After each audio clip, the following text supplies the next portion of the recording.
Chapter 2. Georgia. Hey, honey, I cooed to Mia as I stepped through the front door, pulling off my jacket and leaning down to pet my Maine Coon, Mia. She was a rescue, the run of her litter who had been dumped in a shelter. When I had seen her, her sweet little tufted ears and her white ruff, I had known at once that she needed a home with me. But tonight, as I stooped down to give her a cuddle, she just squeaked at me and then led me toward her bowl next to the door. I sighed. There I was, thinking I was getting a nice welcome home for my little girl, and all she cared about was getting fed.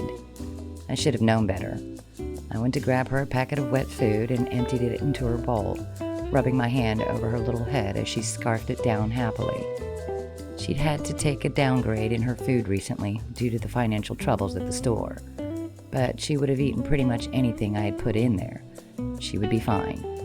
But I was more worried about the store and how I was going to keep it afloat. It had been a rough year, and I knew I couldn't let the store slip through my fingers. It was the one connection I still had to her, the one place I still really felt connected to her, which was a little strange, and I knew it, given that I was living in her house.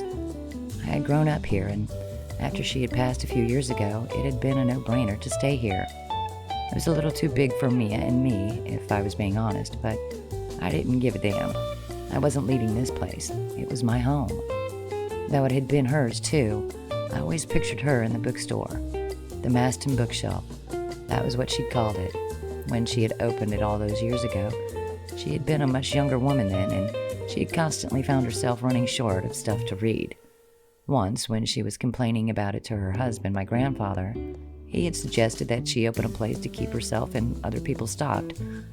Though he had mostly been joking, she had taken the suggestion and bought an old store to fill up with books and magazines and everything readable.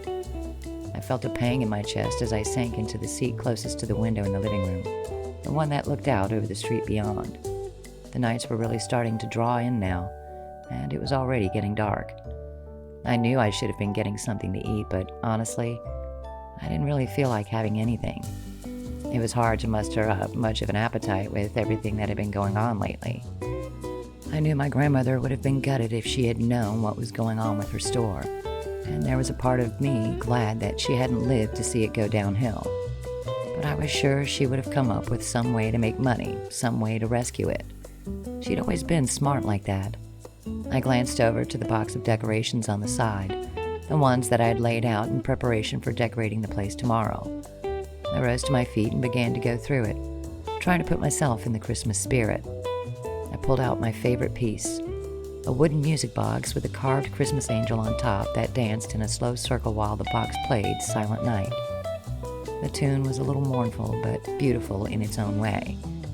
It had been my grandmother's favorite, and I had taken it on as my own after she had passed. I could still remember her sitting in her chair, smiling after she had cranked it up, letting the soft music fill the room as snow fell outside. I picked at the little compartment beneath the angel's feet, frowning as I tried to pull it open. I couldn't count how many times I had tried to do this over the years, and I had never figured out what was actually going on in there. I supposed it was meant to open, but it had been jammed for as long as my grandmother had had it. I was going to take it into the store this year, I decided. I spent more time there than I did at home these days anyway, and I might as well enjoy it.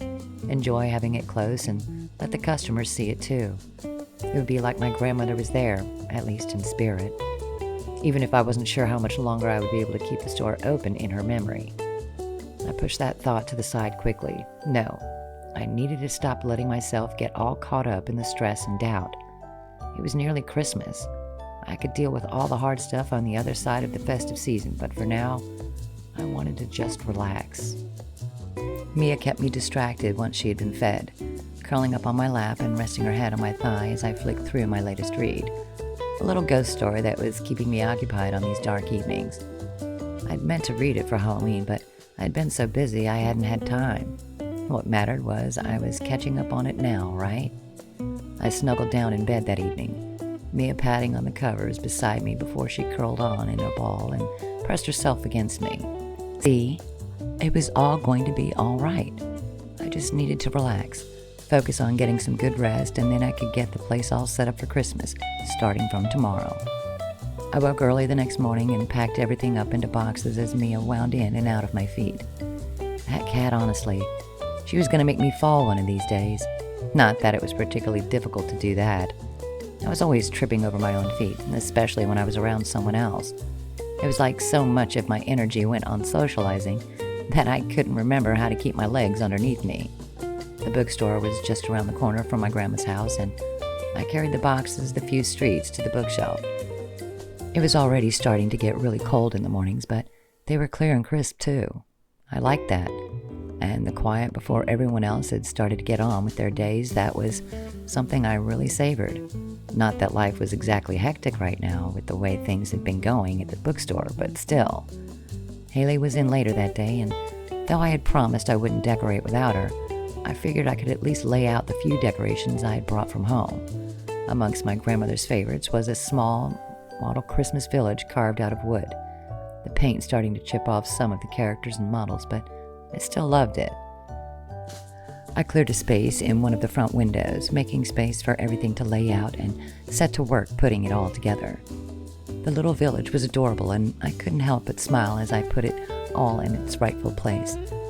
I tugged on the little fabric scarves of the children, making sure they were sitting right, and balanced them atop a little pile of books with their sled to make it look as though they were in the midst of careening down. But the main event for sure was going to be the Christmas tree that I put up in the back of the store. My grandma had had the same giant artificial tree for as long as I could remember. Told me it was a waste to get a real tree over and over again, and that I was better off just going for something that could be packed away into a box at the end of every Christmas season. Well, that, and it didn't shed needles everywhere, which had to count for something. I unfurled the branches from where it had been neatly tucked away into its ancient storage box the year before, humming to myself as I set to work. I could get Haley to decorate most of the tree, but I wanted to at least get the star on top. When the star was placed on the highest branch, I felt as though I could really begin the season properly, and heaven only knew how much I needed that right now. A little burst of Christmas cheer might bring a few more people into the store, and I had to hope it was bustling to make up the rest of the profit margins we hadn't exactly been meeting recently. I set the tree up and carefully pulled the little stepladder from the back office to climb it. I knew I should have waited until there was someone else around to keep an eye on me as I did this, but right now, I just wanted to get it done. That was my problem. When I got it in my mind that I was going to do something, there wasn't a thing on this earth that would have been able to stop me.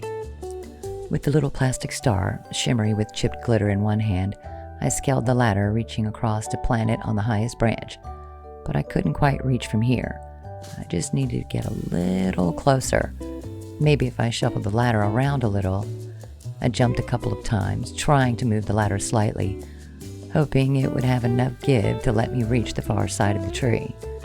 With the star still grasped in my hand, I lifted myself onto one tiptoe, leaning across it, stretching as far as I could, which was, of course, the exact moment when I heard the bell above the door chime. A customer. "I'll be right with you," I called to whoever had just walked in. I couldn't see them past the tree. I just needed to inch a little closer, and then "Oh!" I exclaimed as I lost my balance.